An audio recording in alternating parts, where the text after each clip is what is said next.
Hello, hello, hello, everybody, and welcome to another episode of the CEO Clinician podcast. And today's episode, we are continuing with the success study series. And I'm so excited about today's episode. So, you guys are going to get the opportunity to hear from one of my incredible students, Chelsea Taylor, and she's going to be talking to you guys about her journey, all the things she's doing in her practice, her experience working with me. We're going to be talking about marketing, branding, and just wherever else the conversation goes. So I'm really excited about it. So I'm going to take a minute and stop talking. So, Chelsea, you can tell everyone about who you are and what you do and what your practice is about.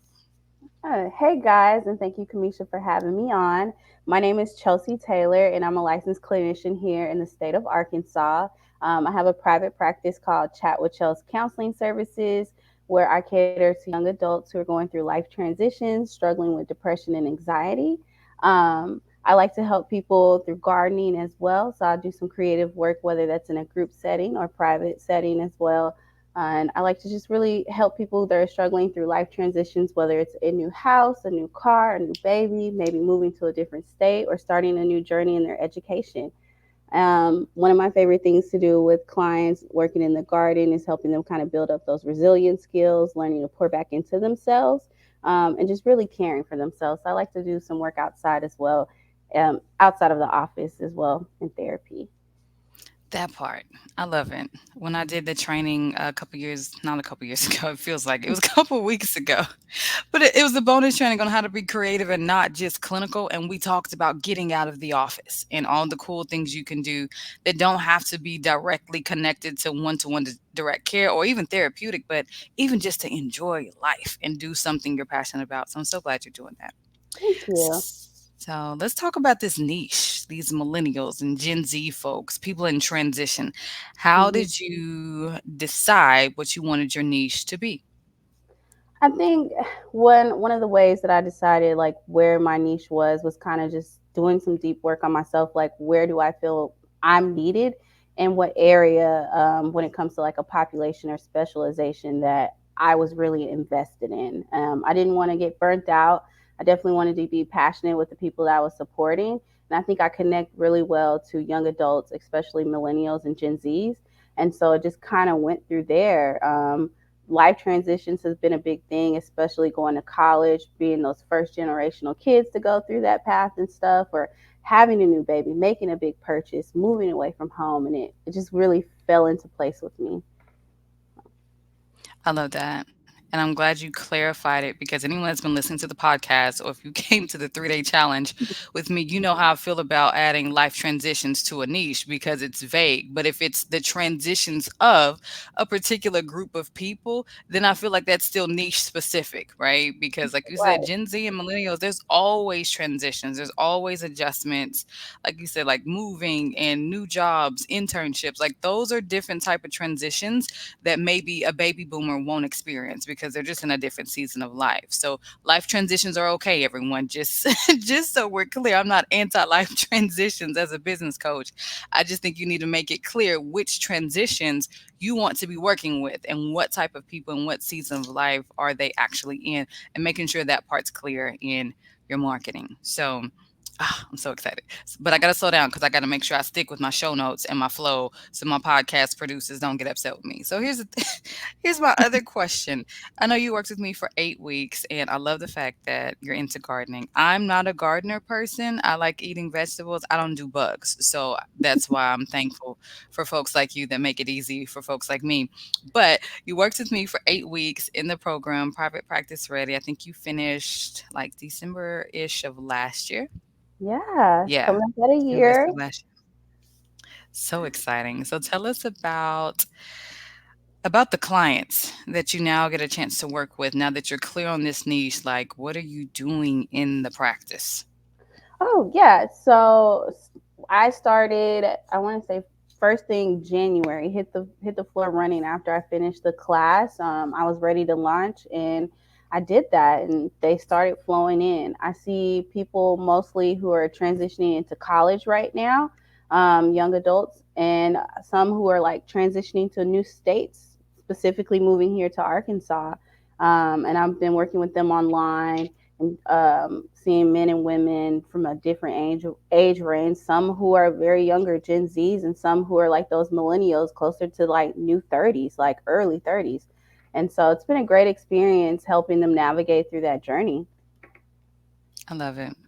Love it. So let's talk payer sources because, these Gen Z millennial folks, a lot of them aren't working yet. They don't have the the grown-up job with the big salaries just yet. So how did you decide on if you wanted to do private pay or just cash pay or, insurance, EAP, whatever? How did you decide on what payer sources you wanted for your practice? There were a couple of different moving parts in deciding on payer sources and like what best worked for me in my practice and how I could support my clients. At this time, I am doing private pay and it's online debit. I do offer a sliding scale and work with the clientele that I see. I do understand and recognize like a lot of my younger adults and those Gen Z, especially the college students that I serve, they're going to class. They don't have the big girl jobs right now. They're working on getting into their careers, and I get that. And so we work on some of that through whether they do need additional support as far as a sliding scale. I've been doing research and been able to help people with like a super bill that's been helpful on their end. It's no promise, but it has been able to help my clients get some money back. So I do the best I can in supporting them, but to also make sure that I'm still investing in myself and handling that part of business. I love the flexibility because I feel like, especially for new therapists just getting started with the business of private practice, so much of the noise and the chatter online is like private pay or die. Like private pay is the only way to go. Well, it depends on who you're working with. And so when you understand your population, if they're on the college budget, right? Like potato chips and turkey sandwiches in a dorm and like that's life, hot Mhm. pockets and pizza, $200 a session and they need weekly sessions. It's just not going to work just because Absolutely. of where they are. And I don't think, as the therapist and the service provider, that you guys should have to go broke because you want to serve a population that is just financially restricted at this season of life. It is going to be temporary. They're going to, and some of them, right? But some of them maybe not because everyone's not going to have that big career with a huge salary. So, meeting your clients where they are, but also understanding the business model to make sure that you have what you need. I'm glad you took that away from the program for sure because that's what I wanted y'all to do. Yeah, got it Is from to you. understand the model. Yeah. All right, so let's talk about accomplishments and what you have accomplished since working with me. I've got your initial list, but it's been a while since we had you guys like turning your information. So I've reviewed it. But I want you to tell us about all of the goodness that you've been working on, the events, the speaking. I mean, just like all the things. Like, what have you accomplished since the program? Well, I'd say it's been a busy season. I think one, just shout outs to you and thank you. I was able to invest in myself, and this year has just been abundance for me in opportunities, learning environments, just networking. It's been amazing. At the start of the year, I met some friends and I started working on my pipeline. And if you're in the class, you know the lingo. And so I started working with somebody, and she introduced me to people who I knew were my direct pipeline. And I was able to land a speaking engagement for a big energy company. That opened a lot of doors for me as far as speaking, just networking with people in my field, putting myself out there. Since then, I've had multiple speaking engagements. I've been on panels with different clinicians, well, some who are really seasoned in the field. Um, I've been able to set up vendor booths, and that has been great. I participated in city events with Little Rock here in my own community, and I've just been enjoying it. I've been able to market myself and partner with a community garden that I'm involved in, and that's how I was able to grow and scale myself as far as gardening in my business. So you definitely need to check us out at the Oak Forest Community Garden. Shameless plug. And so just a lot of different events have been happening for me. I've had over 5 speaking events within the last 6 months after launching from the class and opportunities. And so I'm very excited and I'm thankful for all those who have considered me and gave me the opportunity to come out and share and just fellowship. I love it. And I'm super proud of you. And part of the reason I wanted you to talk about that part is because I think other therapists, first of all, need to hear that it's possible, even though, like, I think you were still in the LAC, like, whenever you first started. Yeah. So, like, people need to hear what's possible, and it's okay to be the LAC still under supervision in a room as a vendor or a speaker with the fully licensed folks that have 10, 20 years in the game. It doesn't matter. You can still be in the room and still deserve to be there and still be knowledgeable and competent in your area, because honestly, a lot of the seasoned folks, because I see some seasoned therapists in my higher level programs Hmm. for VIP coaching, some of them didn't learn business foundation either. They've got years in, but it doesn't mean that they're profitable, or it doesn't mean that their practice is thriving or operating in the way they want it to go. So sometimes older, seasoned clinicians are inspired by y'all newbies that are out here doing all the things and marketing and being professional. And I do want us to talk about your marketing materials for this event you just went to. But I think it's good for y'all to be in the room because you can Yeah. learn a lot from them. But they can also learn a lot from you. And I think that's what makes our field so incredible. Absolutely.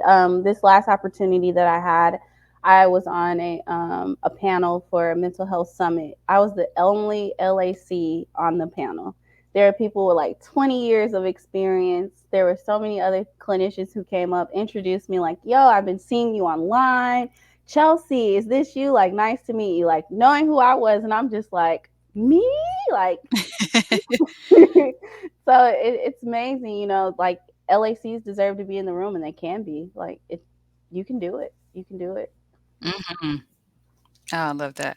So let's talk about, we'll go here since we're halfway here. Let's talk about marketing materials at the event. So Mhm. y'all make sure y'all go follow Chelsea on social media so y'all can see her marketing materials. And those of y'all that are in my program, Private Practice Already, I teach y'all all of this in module 3. So I'm not going to give you all the goods, but Chelsea, just kind of tell them about something that you make sure that you have with you when you're out doing events in the community.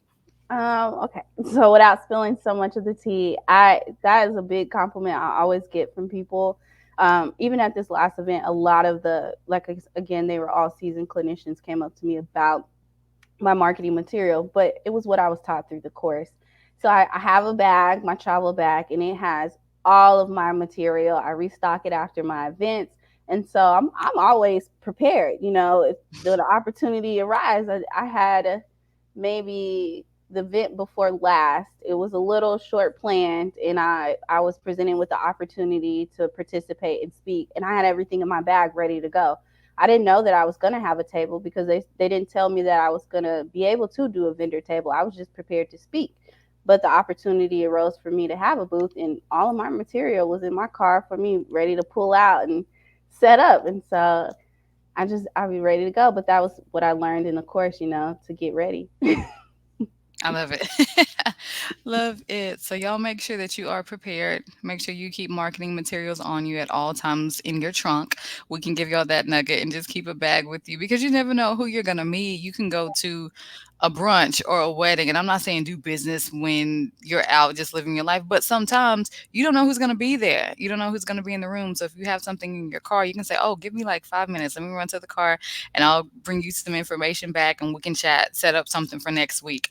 And try Mhm. to get on each other's calendars then because people forget. But that's a whole nother play. I'll teach y'all later.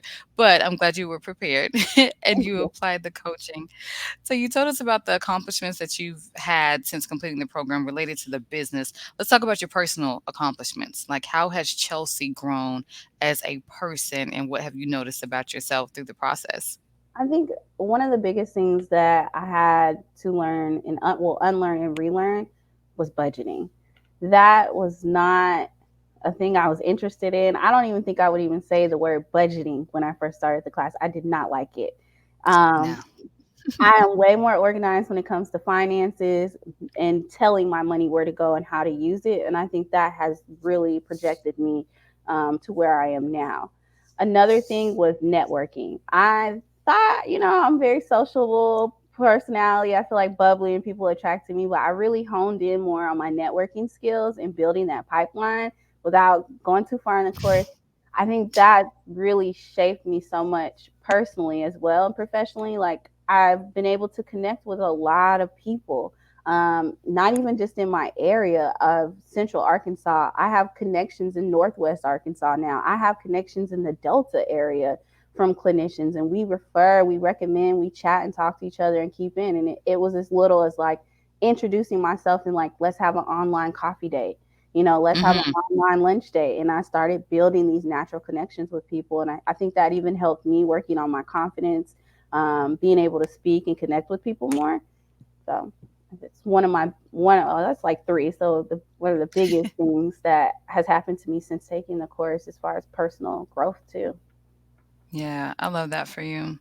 Because honestly, networking, I feel like some people don't quite know what it is and how Hmm. they should approach it for their practice and doing it in a way that makes sense for them, what feels aligned for them. I'm introverted, so I'm not bubbly. I don't like being out in the mix and doing all the things, but I can build relationships one on one, and I'm really good at that. And so I think networking and the way you approach it, it really depends on your niche and who you're talking to. So my recommendation is always for y'all to network with decision makers and people who have influence. And when I say influence, people that can say, if somebody says, "Oh, hey, you should go see Chelsea. She's a great therapist," people will say, "Okay, cool. I trust your recommendation about Chelsea. I don't know Chelsea. I trust you. So yeah, I'm going to call her." Like those kind of people that Right. people trust what they say and they trust the recommendations they get, even if it's for a pizza restaurant. I don't care. But you need to be networking with people that people like and they trust and they respect what comes out of their mouth as far as recommendations. Those are the people you want to network with, not just somebody that's like, "Oh, well, you should try Chelsea." Okay, why would I do that? I don't even try you like that. Like we Right. barely cool. So you know what I mean? Like Absolutely. making sure that the networking makes sense. And that's where Mhm. you want to spend your time and not just networking with people who don't network, because you're still going to have a small amount of connections if the people you're networking with, they don't know anybody or Mhm. they're not friendly or they don't do good business. Don't network with them. They're not Right. good people to be networking with. And I'm not going to say it's a waste of your time. It's just not the best use of your time if you're networking with people who don't know people and nobody knows them either. Absolutely. So I'm glad you've been able to make connections throughout the state because I think that's important because you never know. Like some opportunities in Northwest Arkansas, it's a whole different area, right? Hmm. With a different demographic of people, but still a need for what you do. So if you feel like going to Northwest Arkansas, then yeah, go for it. Or if they decide they want to do something here in Central Arkansas, you could absolutely be a part of that because you have the relationships within to set that up. So I'm excited for you and Thank super, you. super happy. Thank you. So we're almost done, believe it or not. I'm kind of sad to be honest with you. Like I feel like I feel like we've been doing really good. One thing I did want to ask you about, this is not a part of our show notes. So sorry everybody, but they'll be okay. My team. I wanted to ask you about how you incorporate self-care Yeah. and being busy, doing the events, doing the speaking engagements, doing the gardening, like doing all the things, still working your agency.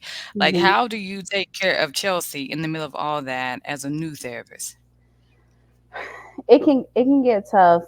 It's been a learning experience. I definitely have a planner, and I put out everything on my schedule.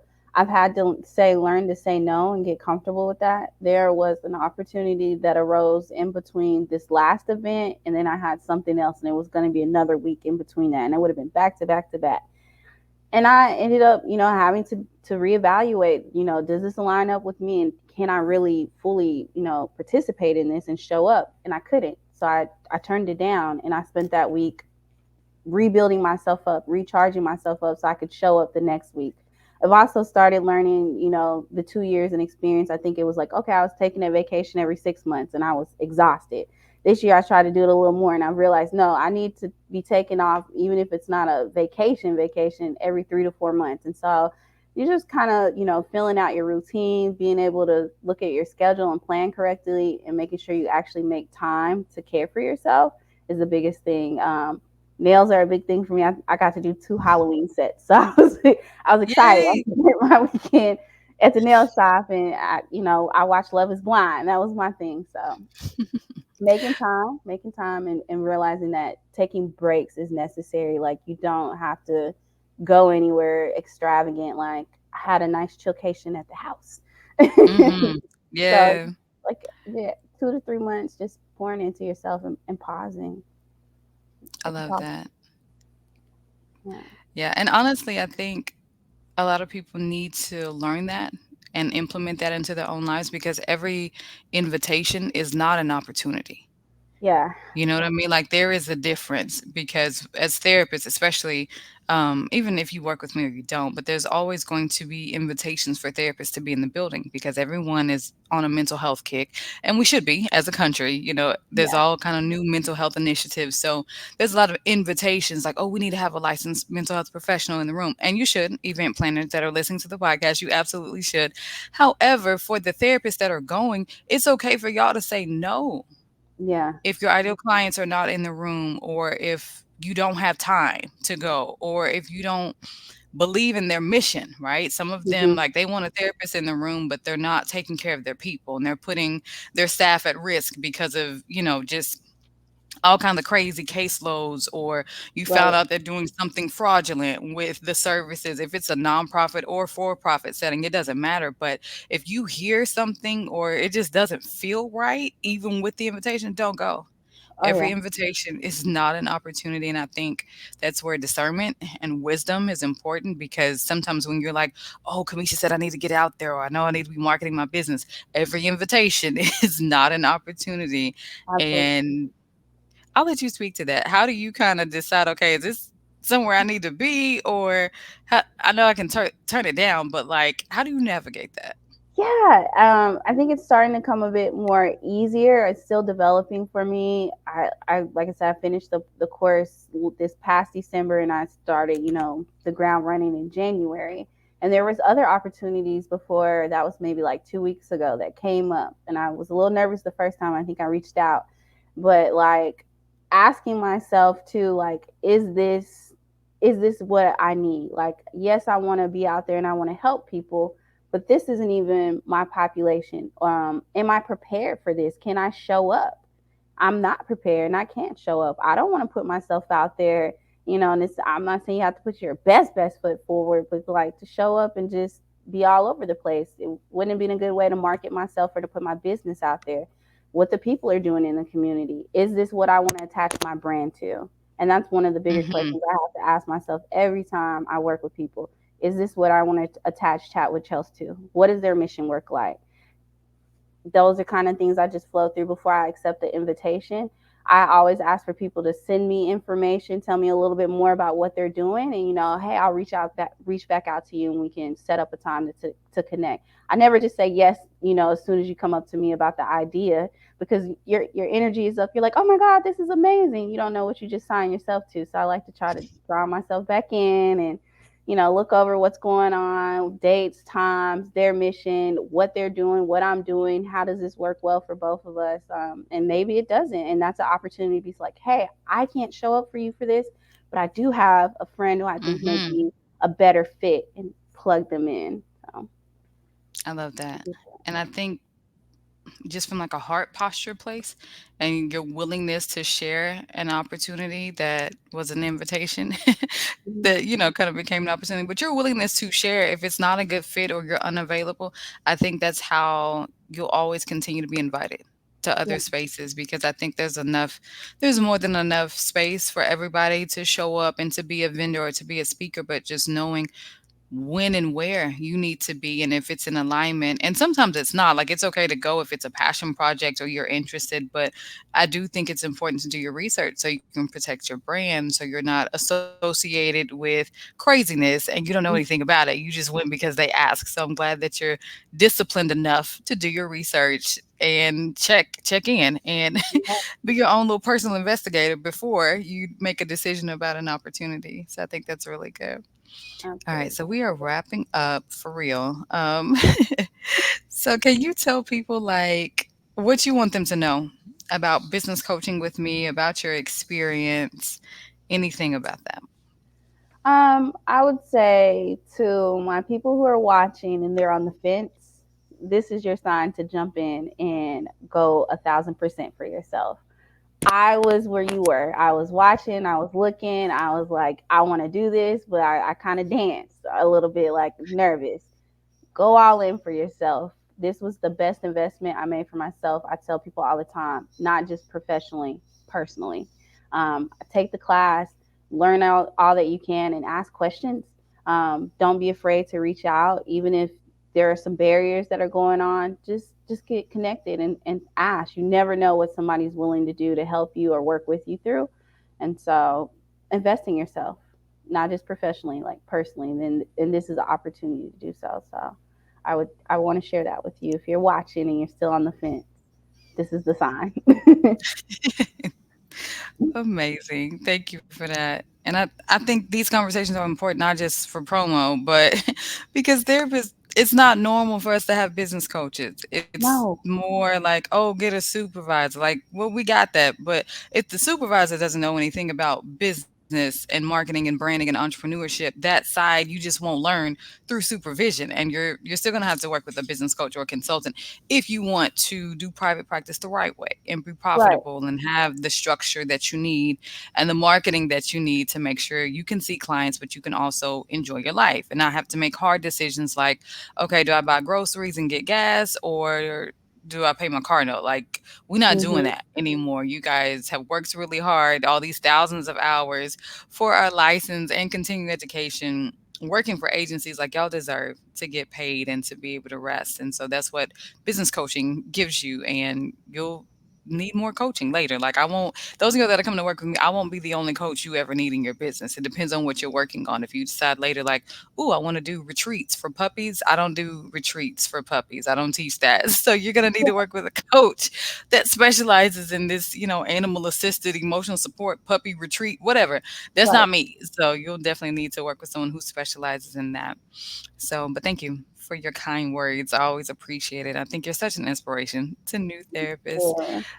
and established ones too, because I know there's some established ones that are watching you for real now, and you will be on their radar because they've met you, they've seen you, and they're like, "Oh, she's about that life for real. Like, we saw her. Like, she really do this. It's not, it's not a game out here." So, my last question for you is, what's next for Chelsea? What is on the horizon? What are you looking to do? It can be personally, professionally, it doesn't matter. But what's next for Chelsea? So much is happening for Chat with Chels. So you guys definitely need to make sure you're following me on Instagram at Chat with Chels. I'm live and active over there all the time, and on my Facebook, Chat with Chels Counseling Services. We're gonna have a lot coming up in the next year. More opportunities for people to get involved with using gardening and therapeutic services. So I'm super excited for that. Some publishing work in the way. So we're working and we're grooving and we're learning. I don't want to spill all the tea, but stay connected so you can keep up with me. Yes, love it. And we will make sure that we put all the links to your social media profiles, your website, anything else you want us to add. We'll put all that in the show notes. So y'all make sure y'all click the links and you connect with Chelsea. And Chelsea, thank you so much for doing this episode and for sharing your story with us. I really enjoyed it. I really enjoyed you. Thank you for having me. It's been amazing working with you, and I appreciate this opportunity and just being able to share my story. So I hope it inspires people who are watching. Like, get involved, man, and feel free to reach out. Wonderful. So y'all make sure y'all connect with Chelsea, reach out to her, catch her at the next event in the Arkansas area or beyond, because you never know where life is going to take you. So we're so excited and super proud of y'all. So thank you so much for listening to another episode of the CEO Clinician podcast. And we hope that you guys share out this episode with another therapist who needs it. And we will see you guys in the next episode. Bye.